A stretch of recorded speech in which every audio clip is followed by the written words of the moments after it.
మాట్లాడుకోకుండా ఏదేదో పీసీఆర్ మాట్లాడతావు నువ్వు. అన్నయ్య గారు రెస్పాండ్.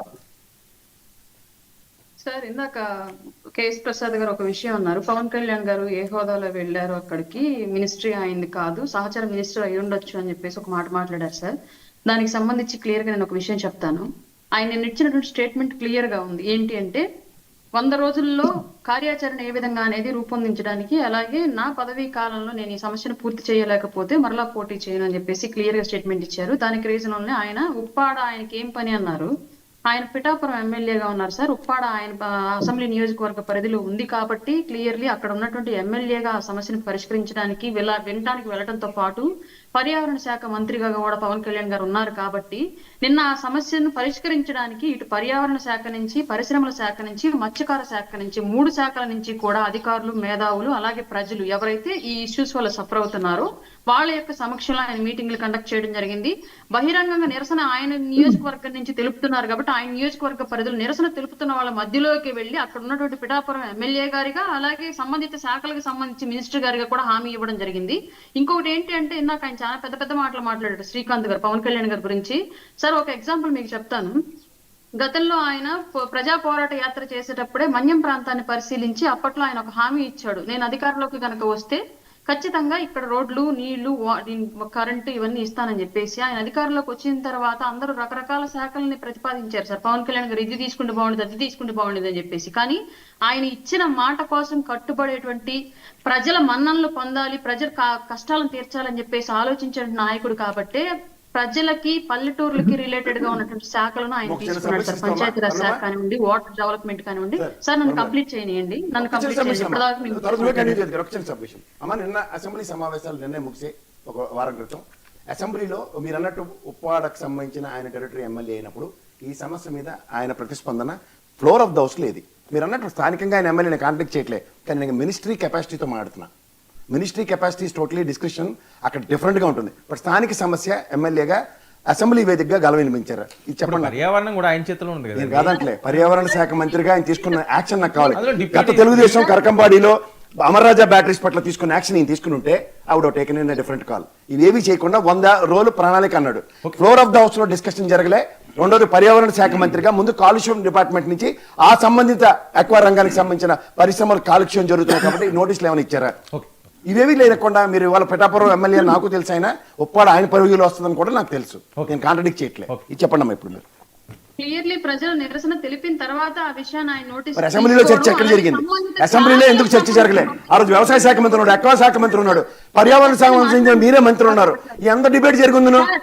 అసెంబ్లీలో సంబంధిత అసెంబ్లీకి సంబంధించినటువంటి ఎమ్మెల్యే గారుగా ఆ సమస్యను అసెంబ్లీలో ప్రస్తావించడానికి ఆయన నోటీసుకు తీసుకోకపోవచ్చు, కానీ ఒక పర్యావరణ శాఖ మినిస్టర్ గా ఆయన క్లియర్ గా ఒక స్టేట్మెంట్ ఇచ్చారు. కేవలం పొల్యూషన్ జరుగుతుంది అన్న విషయం మీద దశల వారీగా దానికి ఆల్టర్నేట్ ఏంటనేది నిరుద్యోగ స్థానిక సమస్యల పట్ల అసెంబ్లీ సమావేశాల్లో అవగాహన లేదని ఒప్పుకోండి. అప్పుడు కాదమ్మా, అసెంబ్లీ సమావేశాలు జరుగుతున్నప్పుడు పిఠాపురం నియోజకవర్గంలో ఉప్పాలో జరుగుతున్న పరిణామాల మీద ఆయనకు అవగాహన లేదని ఒప్పుకోండి. ఏమరం గారు? అవగాహన లేకపోతే జగన్మోహన్ రెడ్డి గారు ఎలాగ మద్యపాన నిషేధం చేయకపోతే నేను ఓట్లాడనంటారు. అట్లాంటి స్టేట్మెంట్ ఇచ్చిన టాపిక్ డైవర్స్ అంటారు. దీన్ని సబ్జెక్ట్ కన్ఫైన్ అవడం కాదు, నేర్చుకోమా. టాపిక్ డైవర్ట్ చేయడం 100 ఉంటే నా దగ్గర కూడా.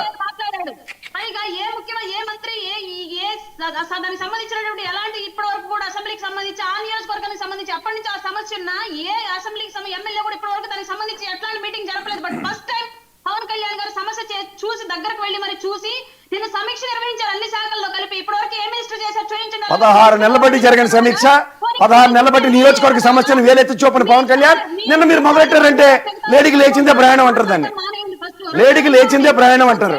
మీ ప్రయాణానికి అందరూ రావాలంటే ఎలా వద్దమ్మా? రెండోది, పవన్ కళ్యాణ్ గారు మొట్టమొదటి సమావేశంలో ఒక స్టేట్మెంట్ క్లియర్ గా ఇచ్చారు. ఏమి ఇచ్చారు? విపక్షం అసెంబ్లీ నుంచి పారిపోయింది కాబట్టి ఇవాళ అధికార ప్రతిపక్ష పాత్రలను ఖచ్చితంగా జనసేన పోషిస్తుంది 100%. సమస్య ఏదన్నా ఉంటే సమస్య సైడ్ నుంచి మా వాయిస్ ని మేము 100% ప్రభుత్వానికి వ్యతిరేకంగా వినిపిస్తాము. ఉప్పాడు సమస్య వినిపించలేదు అసెంబ్లీలో. స్థానిక ఎమ్మెల్యేగా స్టేట్మెంట్ ఇస్తుంటే ఎట్లా?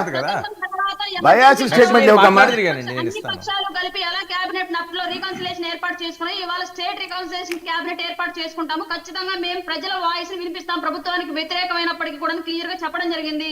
దాంట్లో భాగంగానే నిన్న ఆల్రెడీ లులుమాన్ విషయంలో జరిగినటువంటి తప్పిదాలను పవన్ కళ్యాణ్ గారు క్వశ్చన్ చేయడం జరిగింది గవర్నమెంట్ ని. ఇట్లా ఆయన ప్రజల నాయకుడుగా ముందుకు వెళుతున్న టైంలో మీకు ఇష్టం వచ్చినట్లుగా మీరు చెప్పినట్లుగా పరిపాలన చేయాలి అంటే ఇందాక ఆయన ఒకటి అన్నాడు, మీరు సమస్యలు లేవనెత్తట్లేదు అని చెప్పేసి. వైసీపీ అనుకున్నాయి కాదు సమస్యలు, ప్రజలు అనుకున్నవి సమస్యలు. ప్రజల సమస్యల మీద నిరంతరం ఆయన పోరాడుతున్నారు. దాని గురించి మీరు ఎవరు మాట్లాడరు, మీకెవరికి కనిపించదు. అసలు సమస్య నేను చేస్తానని ముందుకు వచ్చినట్టు అయితే చేస్తే సపోర్ట్ చేయండి, లేదా చూస్తానండి చేస్తాడా లేదా అని చెప్పేసి. మీరెవరు ఇప్పటి నుంచి ఆదిలో హంసపాదులాగా రాళ్ళేస్తూ కూర్చోడానికి? విషయం మీద క్వశ్చన్ చేశాడు. ఇప్పుడు వైసీపీ తరఫున పిఠాపురం ఎమ్మెల్యేగా ఉన్న వాళ్ళు ఎవరైనా ఆ రోజు క్వశ్చన్ చేశారా? మరి వాళ్ళు పవన్ కళ్యాణ్ గారు చేస్తున్నారు కదా, దానికి సంబంధించి ఒక ప్రణాళిక ఏర్పాటు చేసుకున్నారు. ఇన్ని రోజులు టైం కావాలన్నా అది సమస్య కాదు తల్లి. చంద్రబాబు నాయుడు గారి డైరెక్షన్ లో పోయిన అంశం అది. డైవర్షన్ పాలిటిక్స్ కోసము చంద్రబాబు నాయుడు గారు పంపిన డైవర్షన్ లో పోయినా అది అంశం అంతే తప్ప అది సమస్య కాదు. అది సమస్య ఉన్నా మీకు పట్టలేదు, అది సమస్య ఉన్నా మీకు పట్టలేదు, అది సమస్య ఉన్నా మీకు పట్టలేదు అంటున్నా. డైవర్షన్ పాలిటిక్స్ లో చంద్రబాబు నాయుడు గారు పొమ్మంటే పోయిన అంశం అది అంతే.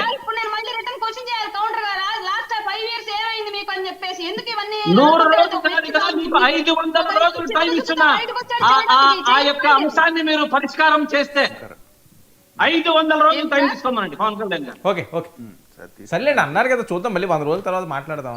ఎందుకు మొదటి నుంచి మనం లేదనుకుంటాం. సార్ ఇప్పుడు ఒక వ్యక్తి చిత్తశుద్ధితో తను ఒక ప్రణాళిక రూపొందించుకుని ముందుకు వచ్చాడు, చేస్తే ఎంకరేజ్ చేయండి, లేదంటే జస్ట్ చూస్తా ఉండండి. మీరెందుకు రాలేడు? మీ వల్ల కాలేదు కదా, మీరు చేతగాలని చెప్పేసి 5 ఏళ్ళు ప్రూవ్ చేసుకున్నారు కదా, సైలెంట్ గా ఉండండి, చూస్తా ఆయన చేస్తాడేమో, అవకాశం ఇవ్వాలి కదా. ప్రసాద్ గారు ఊరికే మాట్లాడలేక ఇంతవరకు చేతలు లేవమ్మా, ఇన్ని రోజులు మాట్లాడలేదు మేము, ఆయన మాట్లాడినాం ప్రసాద్ ఇన్ని రోజులు మేము ఎవరు మాట్లాడలేదు. ఎందుకంటే ఒక చిత్తశుద్ధితోటి ఒక ప్రణాళికాబద్ధంగా వెళ్దామని ఆయన ఒక అడుగు వేశారు. ఇప్పుడు దాకా ఎవరో ఏనో అడుగు, దానికి ఎందుకు రాళ్ళు వేస్తారు? చూస్తూ ఉండొచ్చు కదా, కళ్ళు దొబ్బుతున్నాయా అంటున్నారు. ఒక కళ్ళు కాకులు ఎత్తుకెళ్ళిపోయి సార్, మాకేం లేదు సార్. ఒకటి మీరు స్థానిక సమస్య ఏదైతే ఉంటుందో అది ఒక అసెంబ్లీ వేదికగా ఎప్పుడైతే చేస్తే ఇందాక అరుణమ్మ కూడా మంచి పాయింట్ చెప్పింది. ఈ సమస్యని ఖచ్చితంగా పవన్ కళ్యాణ్ గారు ఫ్లోర్ ఆఫ్ ద హౌస్ లో వేసి ఉంటే, బీయింగ్ ఏ క్యాబినెట్ మినిస్టర్ ఏది పర్యావరణ శాఖకి, and being a cabinet minister మా అచ్చెన్నాయుడు గారు అండ్ అక్వా రంగానికి సంబంధించిన ఈ ముగ్గురు సబ్ కమిటీతో క్యాబినెట్ అయ్యి మీరు నిర్ణయం ఈ రోజు నిన్న పవన్ కళ్యాణ్ గారు ఒప్పాడెళ్ళి ఎస్ నేను ఈ విధంగా చేయబోతున్నాం, ఆల్రెడీ సబ్ కమిటీ చేసాం, దీని మీద పూర్వపరాలు ఇవి. ఇది కాకుండా ఇంకా ప్రోయాక్టివ్గా గతంలో అమర్రాజా బ్యాటరీస్కి వైఎస్ఆర్సీపీ కరకంబాడిలో pollution every day regular routine check ఏ విధంగా ఇచ్చిందో ఆ విధంగా నోటీసులు ఇచ్చి ఈ డెన్సిటీ ఇది వాటర్ కల్యూషన్ ఇంత ఘోరంగా ఉంది. నిన్న పవన్ కళ్యాణ్ గారు ఒప్పారు మీటింగ్కి, దీని మీద మేము ప్లాన్ ఆఫ్ యాక్షన్ ఖచ్చితంగా ఉంటుంది. ఇండస్ట్రీని తరలించడమా, లేదంటే ఈ పర్టికులర్ జోన్లో ఈ మత్స్యకారులకి పునరావాస కార్యక్రమం వేరే జోన్లో క్రియేట్ చేయడమా అన్న ప్రాతిపదిక మీద మేము ఈ అవగాహన కార్యక్రమాన్ని భరోసాకి వెళ్తే ఖచ్చితంగా నేను ఒప్పుకున్నందును. నువ్వు అన్నట్టమా అరుణమా, ఇది 100 రోజులు ఇక్కడి నుంచి కార్యాచరణ అంటే ఎలక్షన్ అయిన 2వ వారమో 1వ వారమో ఈ